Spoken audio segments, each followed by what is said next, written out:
Okay. तो अब हम सीखते हैं, जो हमारे अब टॉपिक हैं दो, उन्हें हम करते हैं। अब हमें निकालना है पैरेलल ऑफ एक्स एक्सिस। अगर हमें ये दिया है, गिवन है, तब हम उसकी इक्वेशन कैसे लिखेंगे स्ट्रेट लाइन की। चलिए वो देखते हैं। जैसे कि हमने अभी तक पढ़ा कि जो हमारी जनरल फॉर्म है उसी से हम लिखने वाले हैं अपनी जितने भी स्पेशल फॉर्म है, हम जनरल इक्वेशन से ही लिखेंगे। जनरल फॉर्म जो है हमारी इक्वेशन ऑफ स्ट्रेट लाइन की, उससे ही हम ये सारी फॉर्म जो है लिख रहे हैं। तो हमारी जो जनरल फॉर्म है वो है हमारी क्या है, पी वाई। आप इसी से जो है बहुत सारे स्पेशल फॉर्म बना सकते हैं। तो अभी हमने क्या किया था, हमने इसको डिवाइड किया था पी से। अब हम क्या काम करते हैं, अगर मैं इसमें जो है इसको डिवाइड कर दूं, पूरी की पूरी इक्वेशन को मान लीजिए पी से डिवाइड करूंगा, तो मुझे मिल जाएगा y is equal to Q upon P X plus lambda upon P. Okay. तो यहाँ पर जो ये p है ये था नॉन जीरो, तभी हमने इसको डिवाइड किया था p से। अगर मैं इस फॉर्म को डिवाइड करूं, डिवाइड बाय, ये मान लीजिए 1 है, divide by q in equation first, तब हमें क्या प्राप्त होगा, तब हमें मिलेगा जब हम इसे q से डिवाइड कर देंगे तो हमें मिल जाएगा p upon q into Y is equal to, फिर ये मिल जाएगा आपको x q। तो ये अनदर एक स्पेशल फॉर्म है। तो ये भी इसकी एक अनदर स्पेशल फॉर्म है। अगर एक ये बन गई, इसको मान लीजिए 2। और लास्ट अगर हम इसी से एक और बनाए, यदि हम p को 0 ले लें, तो अगर मैं इक्वेशन फर्स्ट में p को 0 रखता हूँ, y का कोफिशिएंट 0 हो जाएगा, तब हमारी इक्वेशन जो है वो पैरेलल हो जाएगी। अब देखिए कैसे। तो इफ कोफिशिएंट ऑफ y यानी कि दैट इज p, अगर मैं इसको 0 लूं तो मेरा क्या होगा इक्वेशन जनरल फॉर्म में। तो देखिए तो हमारी जो जनरल फॉर्म है वो है P Y equal to Q X plus lambda. ये हमारी जनरल फॉर्म है। अगर मैं इसमें p को 0 रखूंगा तो मुझे क्या मिलेगा, तो ये मिल जाएगा 0 into Y is equal to Q X plus lambda. तो ये मुझे मिला, तो ये 0 हो गया, ये आपका हुआ क्यू एक्स प्लस लैम्डा। तो अब आप यहाँ से x की वैल्यू जब फाइंड करोगे तो आपको मिल जाएगा यहाँ पर क्यू एक्स इक्वल टू, ये लैम्डा इधर आएगा तो माइनस लैम्डा, और x इक्वल टू, अब ये q यहाँ इसके अपॉन में चला जाएगा तो ये आ जाएगा आपका minus K lambda upon Q. तो ये आपको जो है इक्वेशन मिली है x की फॉर्म में।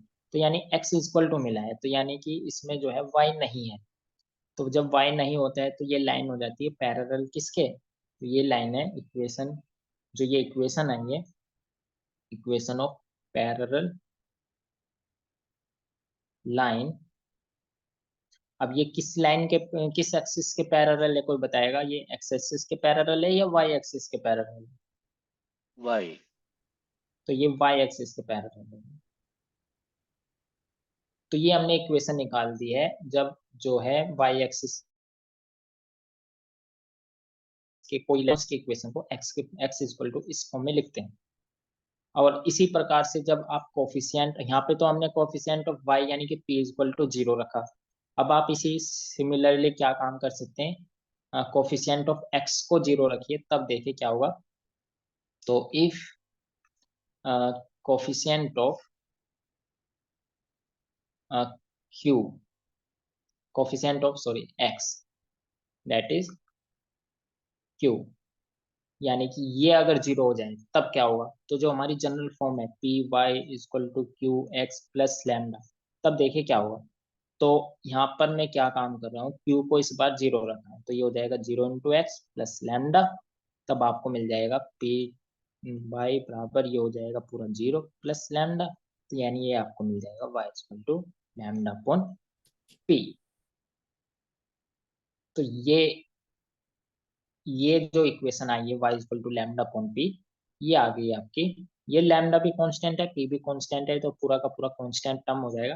तो यानी ये जो इक्वेशन है, इक्वेशन ऑफ पैरेलल लाइन, ये पैरेलल लाइन की इक्वेशन है। अब लेकिन ये जो लाइन पैरेलल लाइन है, ये किसके पैरेलल लाइन हो गई है, तो उसकी इक्वेशन आई है ये, जब ये एक्स एक्सिस के पैरेलल हो जाएगी। तो जब कोई भी लाइन अगर एक्स एक्सिस के पैरेलल है, तब हम उसको y इक्वल टू कॉन्स्टेंट की फॉर्म में लिखेंगे। पैरेलल कैसे होता है, मान लीजिए ये आपको फिगर है, ये आपका एक्स एक्सिस हो गया और ये आपका वाई एक्सिस हो गया। तो मैं कह रहा हूँ ये जो लाइन है ये एक्स एक्सिस के पैरेलल है, तो पैरेलल हम ऐसे चलेंगे या ऐसे चलेंगे। तो ये जितनी भी लाइन है, ये सारी की सारी लाइन वाई एक्सिस के पैरेलल, सॉरी एक्स एक्सिस के पैरेलल। तो इन सारी लाइनों की जो भी इक्वेशन होगी वो y इक्वल टू कॉन्स्टेंट की फॉर्म में लिखी जाएंगी। और ये हमारे, ये हमने पढ़ा इक्वेशन ऑफ पैरेलल लाइन, चाहे वो x एक्सिस के लिए हो चाहे वो y एक्सिस के लिए हो, तब हम उसको कैसे लिखेंगे। अब जैसे आपको इस पे एक क्वेश्चन अगर ऐसे कहा जाएगा आपसे कि एग्जाम्पल इस पे ऐसे कहा जाएगा कि find the equation of straight line, find the equation of straight line, straight line है which is parallel to, मान लीजिए एक्स एक्सिस, ये एक्स एक्सिस के पैरेलल है एंड, और ये आपसे कहा जाए ये वाई एक्सिस से 7 यूनिट्स दूर है। तो ये आपके 7 यूनिट्स दूर है फ्रॉम, कहाँ से, वाई एक्सिस से। तो ये जो पैरेलल लाइन है ये वाई एक्सिस से 7 यूनिट दूर है। तो इसका मतलब क्या हुआ, और आपको इसकी इक्वेशन फाइंड करनी है, और ये एक्स एक्सिस के पैरेलल भी है। तो यानी कि ये आपका, अगर आप इसको फिगर में देखोगे, तो ये आपका हो गया एक्स एक्सिस, ये हो गया आपका वाई एक्सिस। अब आपसे ये कह रहा है कि ये जो पैरेलल लाइन है एक्स एक्सिस के है और ये 7 यूनिट, ये प्लस के 7 है, और ये वाई एक्सिस से दूर है, यानी कि ये जो इसको कट करेगी वो 7 पे करेगी। मान लीजिए यहाँ पर ये 7 है, तो ये जो लाइन बनेगी वो ऐसे बनेगी एक्स एक्सिस के पैरेलल, और ये यहाँ पर ये जो डिस्टेंस होगी ये 7 होगी ये। तो ये वाई एक्सिस के देखो ये 7 यूनिट्स दो जो है पैरेलल लाइन है एक्स एक्सिस। तो आपको इसकी इक्वेशन फाइंड करनी है, तब आप इसको, इसकी इक्वेशन कैसे लिखेंगे। तो देखिए अभी हमने पढ़ा है कि जब कोई लाइन एक्स एक्सिस के पैरेलल होती है, तो एक्स एक्सिस के पैरेलल है तो वो वाई इक्वल टू में लिखी जाएगी लैम्डा अपॉन पी, यानी कांस्टेंट। तो यहाँ पर कांस्टेंट की वैल्यू आपको दी गई है 7 यूनिट्स, यानी कि ये 7। तो यानी कि अब आप इसको लिख सकते हैं y इक्वल टू 7। तो आपको बस ये देखना है कि जब कोई भी लाइन एक्स एक्सिस के पैरेलल होती है तब हम उसको y इक्वल टू में लिखते हैं या x इक्वल टू में लिखते हैं। बस अब आपको यही फाइंड करना है। तो अगर x एक्सिस के पैरेलल है तब हम उसको जो है, तो देखिए x एक्सिस के पैरेलल है तो उसको हम लिखते हैं y इक्वल टू कॉन्स्टेंट की फॉर्म में। और यदि वाई एक्सिस के पैरेलल है तब हम उसको लिखते हैं एक्स इक्वल टू माइनस के कांस्टेंट की फॉर्म में। तो ये यहाँ पर थोड़ा सा ध्यान देने वाला है। तो बस ये दो चीजें आपको ध्यान रखनी है। तो अगर आप इसको जो है टेबल में लिख से लिखेंगे, तो टेबल अगर आपको बनाएंगे तो टेबल आप इसको बना सकते हैं कि लाइन, और ये हो जाएगा आपका वाई कोफिशिएंट, और फिर आता है आपका एक्स कोफिशिएंट।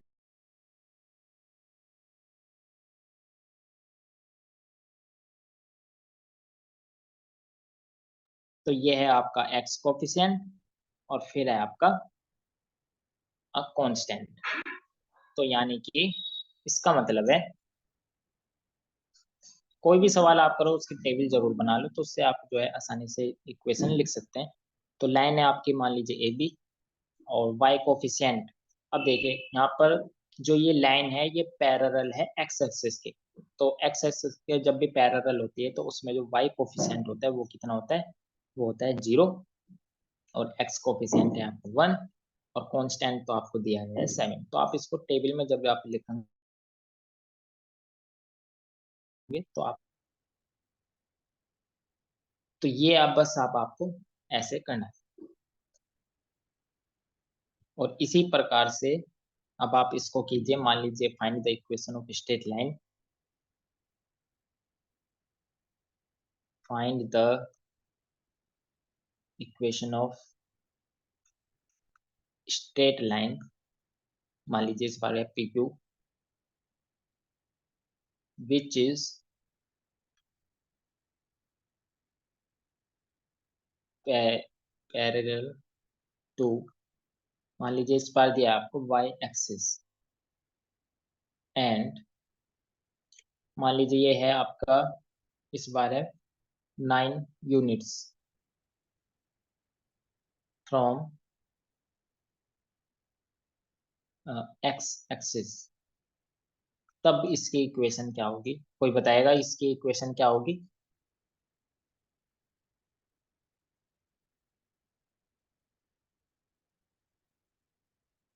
तब आपको बस इसमें ये ध्यान रखना है कि ये जो लाइन निकाल रहे हैं किसके पैरेलल है।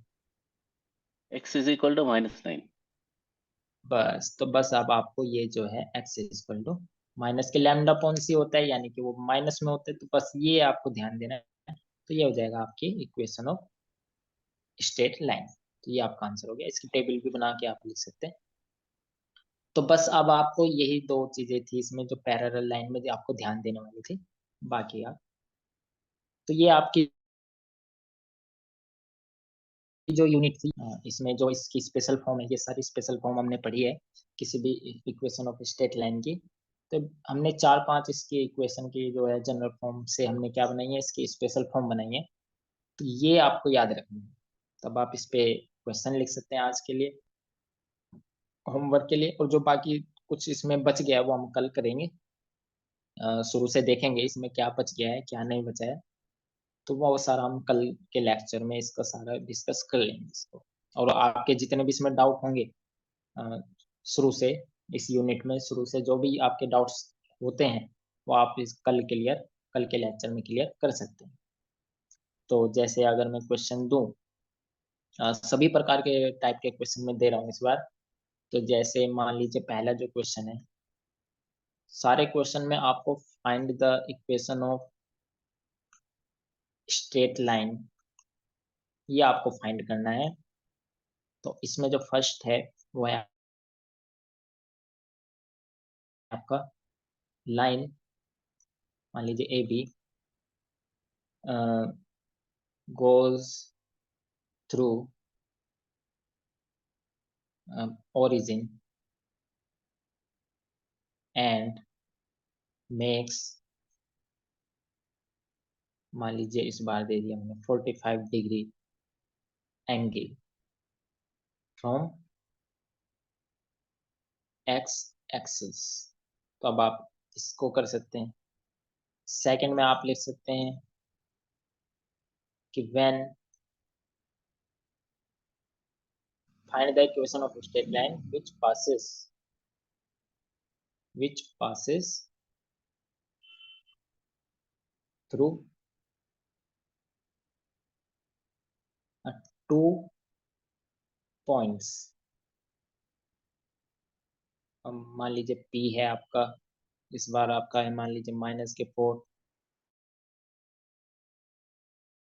एंड Q है आपका मान लीजिए 3 बाई, मान लीजिए 3/5, कोमा -1। कुछ इस टाइप से आपको मिल सकते हैं पॉइंट। मान लीजिए 4/3 कर लीजिए आप इसको। और थर्ड है आपका find the equation of straight line which which is parallel to y axis and minus K 9 units from X axis. तो ये एक्स एक्सिस के माइनस के 9 यूनिट्स जो है दूर है, इससे बस ध्यान देने वाली बात है। ओके, और लास्ट सवाल आप लिख सकते हैं कि इसी में कि which is x axis and minus के 3 यूनिट्स फ्रॉम वाई एक्सिस। तो इस टाइप से सवाल आपके आते हैं वहां पर। तो ये सवाल आप इस टाइप से कर सकते हैं। तो जितना भी अभी तक हमने पढ़ा है उसी पे ये सवाल बेस है। तो ये सब हमने अभी तक इस यूनिट में पढ़ा है। तो आप इन सब में क्या है, टेबल बना बना के आप जो है इसको निकाल सकते हैं। तो ये आप कर सकते हैं। तो ये आज आप होमवर्क लिख सकते हैं आज के लिए। और इसमें जितने भी डाउट्स आएंगे वो हम जो है कल के लेक्चर में सारा कुछ क्लियर कर लेंगे। और बाकी तो लगभग आपका इस यूनिट में पूरा हो ही गया। ओके, तो ओके, थैंक यू।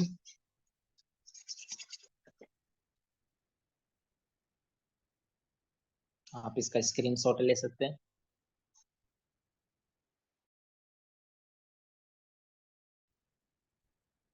ओके,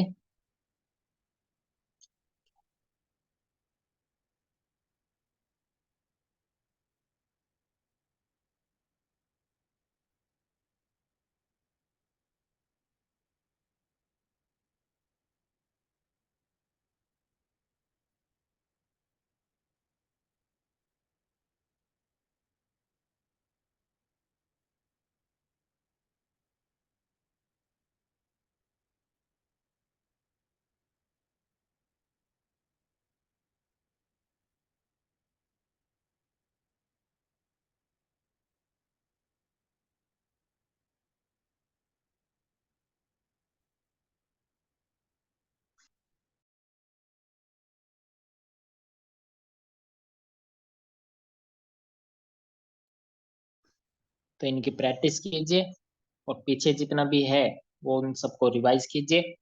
और उसमें जितने भी डाउट्स आ रहे हैं उनको उसमें सारे डाउट्स क्लियर करेंगे। तो ये आसान सब्जेक्ट है वैसे तो, ज्योमेट्री इसमें इतना मतलब ज़्यादा नहीं है। बस इनमें जो है मेथड समझने की ज़रूरत है, बस निकालते कैसे, बाकी तो सब हो ही जाता